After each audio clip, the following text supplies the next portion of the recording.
नमस्कार मित्रों, आज हम सब नवरात्र के प्रथम दिन यानी माता शैलपुत्री की कथा श्रवण करते हैं। आइए सुनते हैं शैलपुत्री माता की कथा। माँ दुर्गा अपने पहले स्वरूप में शैलपुत्री के नाम से पूजी जाती हैं। पर्वतराज हिमालय की पुत्री होने के कारण इनका नाम शैलपुत्री पड़ा। अपने पूर्व जन्म में यह प्रजापति दक्ष की कन्या के रूप में उत्पन्न हुई थी, तब इनका नाम सती था। इनका विवाह भगवान शंकर जी से हुआ था। एक बार प्रजापति दक्ष ने बहुत बड़ा यज्ञ किया, जिसमें उन्होंने समस्त देवताओं को अपना अपना यज्ञ भाग प्राप्त करने के लिए निमंत्रण दिया, किंतु शिव जी को उन्होंने इस यज्ञ में आमंत्रित नहीं किया। देवी सती ने जब सुना कि हमारे पिता एक अत्यंत विशाल यज्ञ का अनुष्ठान कर रहे हैं, तब वहां जाने के लिए उनका मन विकल हो उठा। अपनी यह इच्छा उन्होंने भगवान शिव को बताई।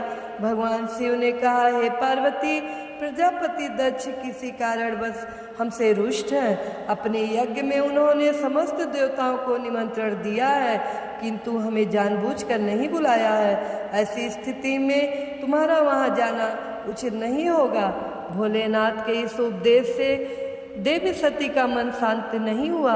पिता का यज्ञ देखने और वहां जाकर माता बहनों से मिलने की बड़ी व्यग्रता किसी प्रकार भी कम ना हो सकी। माता सती के हठ को देखकर शिव जी कुछ ना कर सके और माता सती पिता के घर पहुंच गईं। पिता के घर पहुंचकर देखा कि कोई भी उनसे आदर और प्रेम से बातचीत नहीं कर रहा है। केवल उनकी माता ने ही उन्हें स्नेह से गले लगाया। परिजनों के इस व्यवहार से देवी सती को बहुत दुख हुआ। उन्होंने यह देखा कि वहाँ भगवान शिव के प्रति तिरस्कार का भाव भरा हुआ है। दक्ष ने उनके प्रति कुछ अपमानजनक शब्द भी कहे। यह सब देखकर माता सती का हृदय ग्लानि और क्रोध से भर उठा।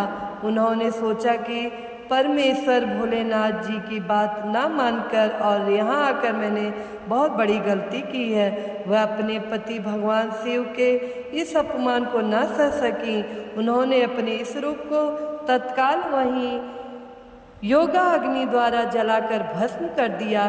वज्रपात के समान इस दारुण दुखद घटना को सुनकर भगवान शिव जी क्रोधित हो गए। अपने गणों को भेजकर दक्ष के उस यज्ञ का पूर्णतः विध्वंस करवा दिया। सती ने योगा अग्नि द्वारा अपने शरीर को भस्म कर अगले जन्म में शैलराज हिमवान की पुत्री के रूप में जन्म लिया और वह शैलपुत्री के नाम से विख्यात हुई। पार्वती, हेमवती उन्हीं के नाम हैं।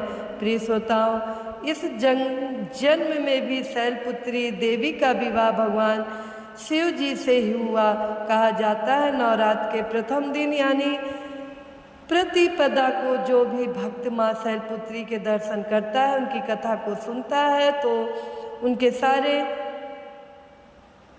वैवाहिक जीवन के कष्ट दूर हो जाते हैं, क्योंकि माँ शैलपुत्री का वाहन वृषभ है, इसलिए उन्हें वृषरूढ़ा भी कहा जाता है। उनके बाएं हाथ में कमल और दाएं हाथ में त्रिशूल रहता है। माँ शैलपुत्री की कथा सुनने के बाद अब आइए माता से प्रार्थना करते हैं कि हे परमेश्वरी, मेरे द्वारा रात दिन सहस्र अपराध होता है।